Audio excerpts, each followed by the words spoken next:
So hello everyone, I am Akash Verma. Welcome to my channel Study in the Commerce Study Group. आज का जो हम topic discuss करने जा रहे हैं वो जर्नल का एक बड़ा ही इंपॉर्टेंट टॉपिक है। आपको जब भी जर्नल का क्वेश्चन आएगा तो आपको ये पॉइंट आपको जर्नल के क्वेश्चन में आपको जरूर मिलेंगे। आज हम जो टॉपिक करने जा रहे हैं वो है treatment of trade discount and cash discount at time of purchase and sale of the goods. क्योंकि जब भी हम गुड्स खरीदते हैं या गुड्स बेचते हैं तो उस टाइम पे दो डिस्काउंट होते हैं, एक होता है ट्रेड डिस्काउंट, एक होता है कैश डिस्काउंट। अब उनकी ट्रीटमेंट हमने कैसे करनी है उस टॉपिक को आज हम क्लियर करेंगे। टॉपिक बड़ा ही इंपॉर्टेंट है, वीडियो को कंप्लीट देखिएगा, बीच में मत छोड़िएगा, नहीं तो आपके पॉइंट क्लियर नहीं हो पाएंगे। ठीक है, तो वीडियो को आपको पूरा कंप्लीट देखना है तभी आपके पॉइंट क्लियर होंगे। सो स्टार्ट करते हैं विदाउट वेस्टिंग टाइम। ठीक है, +1 टॉपिक का हमारा जर्नल चैप्टर स्टार्ट किया हुआ है जिसकी आज हम लोग पार्ट 8 वीडियो बनाने जा रहे हैं। ठीक है, इससे पहले 7 वीडियोस बना दी हैं जिसमें simple journal entries, compound journal entry, special journal entries के सारे कंसेप्ट क्लियर हो चुके हैं। तो अगर आपने उन वीडियोस को नहीं देखे हैं तो डिस्क्रिप्शन बॉक्स में आपको लिंक मिलेगा, आप वहां से उन सभी वीडियोस को देख सकते हैं। तो स्टार्ट करते हैं आज की video, journal with the treatment of trade discount and cash discount. Topic हमारा अकाउंटिंग। तो देखिए, सबसे पहले तो आपको पता होना चाहिए कि what is trade discount and what is cash discount. दो तरीके के डिस्काउंट होते हैं, एक होता है ट्रेड डिस्काउंट, एक होता है कैश डिस्काउंट। जब हम लार्ज क्वांटिटी में कुछ खरीदते हैं उस टाइम पर जो डिस्काउंट मिलता है उसको हम बोलते हैं ट्रेड डिस्काउंट, जिसको हमने बुक्स में शो नहीं करना। याद रखिएगा, ट्रेड डिस्काउंट को नॉट शोन इन बुक्स, इसको हम बुक्स में शो नहीं करते। ठीक है ना, आप अभी न्यूमेरिकल देखेंगे भी हम उसके तो आपको सारा क्लियर हो जाएगा किस तरीके से इसको शो करना है, किसको शो नहीं करना है, कैसे करना है, कैसे नहीं करना, सब क्लियर होगा आपको। सिर्फ आपने वीडियो कंप्लीट देखनी है। तो ट्रेड डिस्काउंट वो डिस्काउंट है जिसको हमने बुक्स में शो नहीं करना। ठीक है, लाइक मैंने जो सामान खरीदा, मेरे को 1000 का डिस्काउंट मिला, तो डिस्काउंट काट कर जितनी की पेमेंट पे करूंगा उतनी की हम एंट्री शो करेंगे। लेकिन नेक्स्ट आता है कैश डिस्काउंट। पेमेंट जल्दी मंगवाने के लिए जो हम डिस्काउंट अलाउ करते हैं वो होता है कैश डिस्काउंट। फॉर एग्जाम्पल, मान लीजिए कि मेरा एक कस्टमर है, मैंने उससे सामान बेचा उसको, ठीक है ना, वो मेरे को कहता है कि मैं आपको पेमेंट करूंगा, सामान मैं भी खरीद रहा हूँ लेकिन मैं आपको पेमेंट करूंगा 3 या 4 दिन के बाद। तो मैं उसको एक ऑफर देता हूँ कि अगर तू मेरे को अभी पेमेंट करेगा तो मैं तेरे को 5% का डिस्काउंट एक्स्ट्रा दूंगा। ठीक है, तो वो जो मैंने उसको डिस्काउंट अलाउ किया है पेमेंट जल्दी से जल्दी आने के लिए, उस टाइम पर जो डिस्काउंट है वो क्या होगा, मेरा कैश डिस्काउंट, और इसको हमने बुक्स में प्रॉपर शो करना है। ट्रेड डिस्काउंट को बुक्स में शो नहीं करते लेकिन कैश डिस्काउंट को बुक्स में प्रॉपर शो करना है। देखो, कैश डिस्काउंट के लिए जिस बंदे ने डिस्काउंट दिया उसके लिए नुकसान है और जिस बंदे को डिस्काउंट मिला है उसके लिए वो फायदा है। क्वेश्चन करते हैं, ऐसे नहीं क्लियर होगा। आप देखिए पहला पॉइंट, परचेज गुड्स फॉर ₹10,000, हमने 10,000 की गुड्स खरीदी है, उस पर 10% हमें क्या मिला, ट्रेड डिस्काउंट। यहाँ पे मैं करूंगा कैलकुलेशंस और यहाँ पर डालेंगे एंट्रीज। सबसे पहले देखो टोटल प्राइस कितना हमारा 10,000। अब यहाँ पे माइनस करेंगे इसका ट्रेड डिस्काउंट। ट्रेड डिस्काउंट कितना है 10%, तो 10,000 मल्टीप्लाई बाय 10%, ये आपका आएगा 1000। तो ये माइनस करके अमाउंट आएगा 9,000। 10,000 की मैंने गुड्स खरीदी, उसका 10% मेरे को डिस्काउंट मिला 1000। कैलकुलेशन आपको करनी आती है, 10,000 मल्टीप्लाई बाय 10%, तो ये आएगा आपका 1000। तो ये आ गया आपका माइनस करके 9,000। ठीक है, अब क्या करेंगे, तो एंट्री डालेंगे हम, गुड्स खरीदेंगे तो क्या करेंगे, purchases account debit to cash account, amount बदलेगा ओनली 9,000 के साथ। ठीक है जी, कि हमने क्योंकि क्या बताया था मैंने आपको कि ट्रेड डिस्काउंट को बुक्स में शो नहीं करना, तो टोटल प्राइस में से ट्रेड डिस्काउंट माइनस करके जो अमाउंट आया 9,000, हमने उसी 9,000 के साथ क्या डालनी है, एंट्री डालनी है। ना तो कहीं हमने 10,000 को शो किया, ना तो हमने कहीं पे 1,000 को शो किया। 10,000 में से 1,000 माइनस करके जो अमाउंट आया उसको हमने डाल दिया परचेजेस टू कैश। ठीक है, तो ये हो गया हमारा फर्स्ट पॉइंट क्लियर। ठीक है, अब सेकंड पॉइंट देखिए, अब हमने गुड्स खरीद दिया उससे 10,000 की, ठीक है ना, और इस बार मेरे को अगेन 10% डिस्काउंट है, लेकिन ये कौन सा डिस्काउंट है, तो कैश डिस्काउंट। तो कैलकुलेशन करते हैं, सबसे पहले 10,000 माइनस करेंगे कैश डिस्काउंट, तो 1000 ही आ जाएगा, सेम ही है 10,000 का 10%, अभी होगा हमारा 9,000। लेकिन इस डिस्काउंट को, क्योंकि ये कैश डिस्काउंट है और इसको हमने बुक्स में प्रॉपर शो करना है। एंट्री देखिए क्या डालेंगे हम, इसकी एंट्री सेम डालेंगे, purchases account debit to cash account, साथ में लिखेंगे टू डिस्काउंट रिसीव्ड। अब कई स्टूडेंट सोचेंगे कि ये डिस्काउंट रिसीव हमने क्रेडिट क्यों किया। आप खुद सोचिए, अगर आपने सामान खरीदा उस टाइम पे आपको डिस्काउंट मिला, आप लोगों को फायदा हुआ कि नुकसान हुआ? मैंने 10,000 का सामान खरीदा, मेरे को वो 9,000 का पड़ा, मेरे को 1,000 रुपये का डिस्काउंट मिल गया, तो मेरे लिए तो फायदा ही है ना। और फायदा क्रेडिट इनकम, और इनकम को हम क्या करते हैं? क्रेडिट। तो यहाँ पे डिस्काउंट क्या है? हमारी इनकम, इसलिए इसको हमने क्रेडिट किया। टोटल उसमें खरीदी 10,000 की, उसमें से 1,000 मेरा डिस्काउंट है, तो उसको मैंने पेमेंट कितनी पे की? 9,000। जितना पे किया वो कैश में आ गया, डिस्काउंट वाला अमाउंट डिस्काउंट में आ गया। सिंपल सा पॉइंट है, ठीक है। तो ये हो गए हमारे दोनों पॉइंट। आई होप कि आपको ये समझ लग रहा है। एक बार फिर देखिए, पहला पॉइंट है हमने कुछ खरीदी 10,000 की, उस पर में क्या है? 10% ट्रेड डिस्काउंट है। 10,000 में से 10% बनेगा 1,000, माइनस करके आ गया 9,000। ना तो 10,000 को कहीं पे शो करना, ना ही 1,000 शो करना है। जो हमारा 9,000 अमाउंट आया है ट्रेड डिस्काउंट माइनस करने के बाद, ट्रेड डिस्काउंट माइनस करने के बाद क्या अमाउंट आया? 9,000। इसके साथ हमने एंट्री डालनी है purchase account entry to cash account. लेकिन पॉइंट बात करते हैं कैश डिस्काउंट की। कैश डिस्काउंट को प्रॉपर शो करना है, और परचेज के टाइम पे जरा बंदा परचेज करेगा उसके लिए डिस्काउंट क्या उसका फायदा है। एंट्री लगेगी परचेज अकाउंट एंट्री, सामान खरीदा, सामान आ गया, डेबिट कार्ड कम जी, कैश चला गया, क्रेडिट कार्ड गोज आउट, और डिस्काउंट हमारे क्या हो गया? इनकम, क्रेडिट और income and gains as per the nominal account. तो सामान खरीदा 10,000 का, लेकिन पेमेंट पे की 9,000 की, बाकी हमें 1,000 का मिल गया डिस्काउंट। अब नेक्स्ट पॉइंट देखिए, परचेज गुड्स फॉर 15,000, दस 20% trade discount and 5% cash discount. इस बार अब दोनों डिस्काउंट है, इस बार हम लोगों को दोनों डिस्काउंट लिए हैं, तो ये दोनों का कॉम्बिनेशन पॉइंट होता है। हमने 15,000 की गुड्स खरीदी, उस पर 20% मुझे ट्रेड डिस्काउंट मिला, और उस पर फिर मेरे को 5% का कैश डिस्काउंट भी मिला। देखिए करना है कैसे इसको। सबसे पहले टोटल प्राइस है 15,000, इसका पहले माइनस करेंगे ट्रेड डिस्काउंट। 15,000 मल्टीप्लाई बाय 20%, तो वो आएगा आपका 3,000, माइनस करके आएगा 12,000। सबसे पहले याद रखिएगा, हमेशा याद रखिएगा, सबसे पहले हमने ट्रेड डिस्काउंट ही माइनस करना है। तो टोटल प्राइस में से सबसे पहले मैंने 20% ट्रेड डिस्काउंट लगाया, 15,000 का 20% आया 3,000, माइनस करके आएगा 12,000। अब ये जब 12,000 आया ना, इसी के ऊपर क्या डिस्काउंट लगेगा?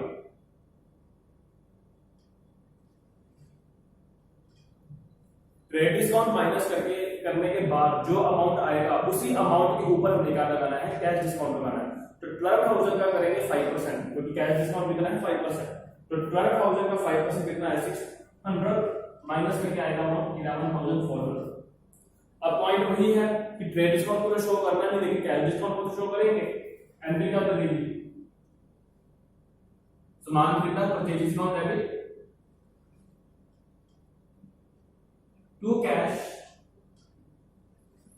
तो साथ में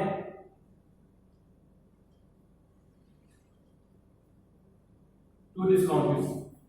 अब जरा मेरे को सोच के बताइए कहां पे क्या क्या अमाउंट। सबसे पहले बताइए परचेज में कितना अमाउंट लगेगा, आप जरा सोच के बताइए मेरे को। ये दोनों पॉइंट को पहले देखिए, और इसके पॉइंट बेस पे बताइए कि परचेज में क्या अमाउंट लगेगा। चलो आपको ऑप्शन देता हूं, परचेज में इन दोनों में से बताइए कौन सा अमाउंट लगेगा? 15,000 लगेगा कि 12,000 लगेगा? जिन्होंने 12,000 सोचा वो बिल्कुल ठीक है, क्योंकि आपको मैंने अभी क्या बताया कि जब ट्रेड डिस्काउंट दिया हो तो टोटल प्राइस में से ट्रेड डिस्काउंट माइनस करके जो अमाउंट रहेगा उसी अमाउंट के साथ नेट डालनी है। तो यहाँ पे भी वही पॉइंट है, टोटल प्राइस में से ट्रेड डिस्काउंट माइनस करके जो अमाउंट आया वो हमने कहा डाला परचेजेस में। अब पॉइंट है डिस्काउंट, दो डिस्काउंट है, ट्रेड डिस्काउंट और कैश डिस्काउंट। ये तो सिंपल है, ट्रेड डिस्काउंट को तो शो करना नहीं, तो शो किसको करना है? कैश डिस्काउंट को। चलो जी कैश डिस्काउंट को शो कर देते हैं। कैश डिस्काउंट कितना हमारा? 600, और फाइनल पेमेंट कितनी हमारी? 11,400। जो फाइनल पेमेंट है वो हमने डाल दी कैश है। 12,000 का मैंने सामान खरीदा, 600 का डिस्काउंट मेरे को पड़ गया, तो इसका मतलब उसको पेमेंट कितनी पे करूंगा? 11,400। ये हो गए हमारे 3 पॉइंट, एक सिर्फ ट्रेड डिस्काउंट का था, एक हमारा कैश डिस्काउंट का था, और ये जो पॉइंट है ये हमारा दोनों का था, ट्रेड डिस्काउंट का भी और कैश डिस्काउंट का भी। एक बार फिर से देख लीजिए, सबसे पहले सामान खरीदा, परचेज की हमने कुछ 10,000 की, उसमें मैं सिंपल क्या मिला? 10% trade discount. Trade discount minus करके जो अमाउंट आएगा उसी के साथ एंट्री डालेंगे। हमेशा याद रखिएगा कि ट्रेड डिस्काउंट दिया हो तो टोटल प्राइस में से ट्रेड डिस्काउंट माइनस करने के बाद जो अमाउंट आएगा उसके साथ एंट्री डालनी है। लेकिन अगर क्वेश्चन में ट्रेड डिस्काउंट ना दिया हो जैसे इसमें ट्रेड डिस्काउंट नहीं दिया तो जितना अमाउंट है वही हमने परचेज में डाला। 10,000 का 10% 1,000 माइनस करके आएगा 9,000। और ये कौन सा डिस्काउंट है? Cash discount. डिस्काउंट को प्रॉपर शो करना है क्योंकि ये कैश डिस्काउंट है। डिस्काउंट कितना रिसीव हुआ? 1,000। डिस्काउंट पे मैंने पेमेंट कितनी देखी उसको 9,000। बस ये सिंपल सा पॉइंट याद रखिए। If the trade discount is given in the question तो टोटल प्राइस में से ट्रेड डिस्काउंट माइनस करके जो अमाउंट आएगा वो हमें डालना परचेज में। और अगर ट्रेड डिस्काउंट क्वेश्चन में नहीं दिया तो जितनी की टोटल गुड्स है वही हमें डालना है परचेज में, ठीक है ना। और जितनी पेमेंट की वो कैश में आ गया, बाकी डिस्काउंट में आ गया। अब इसमें देखो दोनों पॉइंट आ गए ना, ट्रेड डिस्काउंट भी और कैश डिस्काउंट भी है। तो टोटल प्राइस में से ट्रेड डिस्काउंट माइनस करके जो अमाउंट आया वो डाला मैंने परचेजेस में। जो डिस्काउंट का अमाउंट है कैश डिस्काउंट वो डाला डिस्काउंट में। और जो पेमेंट मैंने उसको पे की वो आ गई 11,400। और एक छोटा सा पॉइंट और याद रखना है, सबसे पहले क्या माइनस करना है? Trade discount. Trade discount minus करके जो अमाउंट आएगा उसी के ऊपर हमने कैलकुलेट करना है कैश डिस्काउंट। जिनको ये 3 पॉइंट क्लियर हो गए हैं, ये 3 पॉइंट अगेन रिपीट है। बस यहाँ पे क्या है? परचेज की टाइप थी, ये क्या है? सेल का टाइप है। ये परचेज की ट्रांजैक्शन थी, ये सेल की ट्रांजैक्शन है। बाकी रूल सबके क्या है? सेम ही रहेंगे कि ट्रेड डिस्काउंट को शो करना और कैश डिस्काउंट को शो नहीं करना। जैसे for example sold goods by cheque 15,000 less 10% trade discount. Show करते हैं पहले कैलकुलेशन। 15,000 की गुड्स है माइनस करें ट्रेड डिस्काउंट 15,000 का 10% कितना होगा? 1,500 माइनस करके कितना आ गया? 13,500। अब क्योंकि चेक के थ्रू है एंट्री कर देगी bank account debit to sales account. जैसे यहां तक टोटल प्राइस में से ट्रेड डिस्काउंट माइनस करके जो अमाउंट है उसके साथ एंट्री कर दी। यहां पे भी टोटल प्राइस में से ट्रेड डिस्काउंट माइनस करके जो अमाउंट आएगा, टोटल प्राइस में से ट्रेड डिस्काउंट माइनस करके जो अमाउंट आया उसी के साथ हमने क्या डाली? एंट्री डाली 13,500। किधर हो गया ये पॉइंट? सेम ही है। अगला पॉइंट अगेन कुछ बेची 15,000 की, लेकिन इस पर 20% कौन सा है? कैश डिस्काउंट है। शो करते हैं कैलकुलेशन 15,000 लेस कैश डिस्काउंट। 15,000 का 20% क्या आएगा? 3,000 माइनस करके आएगा 12,000। अब कैश डिस्काउंट को तो प्रॉपर शो करेंगे। गुड्स बेचेंगे कैश आएगा, डेबिट पर कमिंग, साथ में अब रहेगा discount allowed account debit.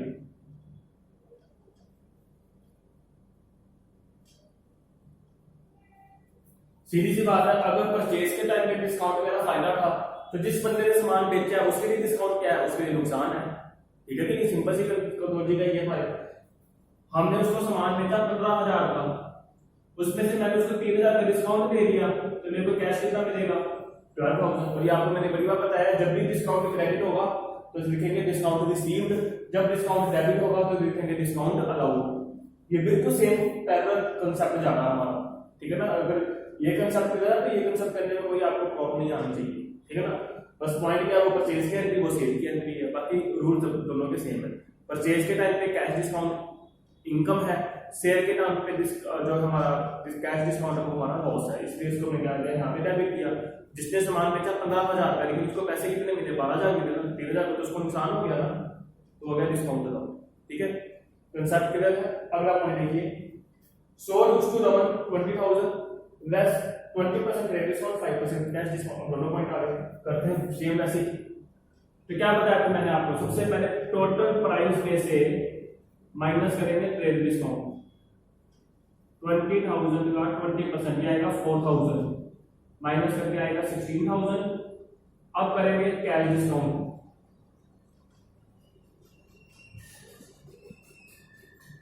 Trade discount minus करके जो अमाउंट आया उसी अमाउंट के ऊपर मैंने क्या लगाया? 5% कैश डिस्काउंट। 16,000 का 5% होगा 800, तो नेट अमाउंट आपका निकलेगा 15,200। एंट्री डालते हैं। इसको कुछ बेचिए हमने रमन को नेम करना, आपको पता है नेम के साथ एंट्री आएगी। Raman account debit, trade discount को तो शो करना है लेकिन कैश डिस्काउंट की एंट्री रहेगी। Discount allowed account debit to sales. चलो बताइए अब सबसे पहले सेल्स में बताओ, सेल्स के सामने कितना अमाउंट डलेगा? सेल्स में से क्या डलेगा? ट्रेड डिस्काउंट माइनस करने के बाद 16,000 वो डाला सेल में। जैसे यहां पे क्या किया था? ट्रेड डिस्काउंट माइनस करके जो अमाउंट आया वो कहां डाला? परचेज में। तो सेम रूल यहां पे ट्रेड डिस्काउंट माइनस करके जो अमाउंट आया वो कहां डालेंगे? सेल्स में।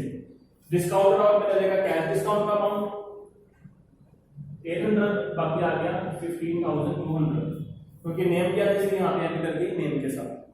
अगर कैश की और पूछना पड़ा तो कैश के साथ एंट्री डाल दिया, चेक रिकॉर्ड होता है अकाउंट डालेगा, तो वो चीजें आपको बताइए, वो तो बेसिक चीजें।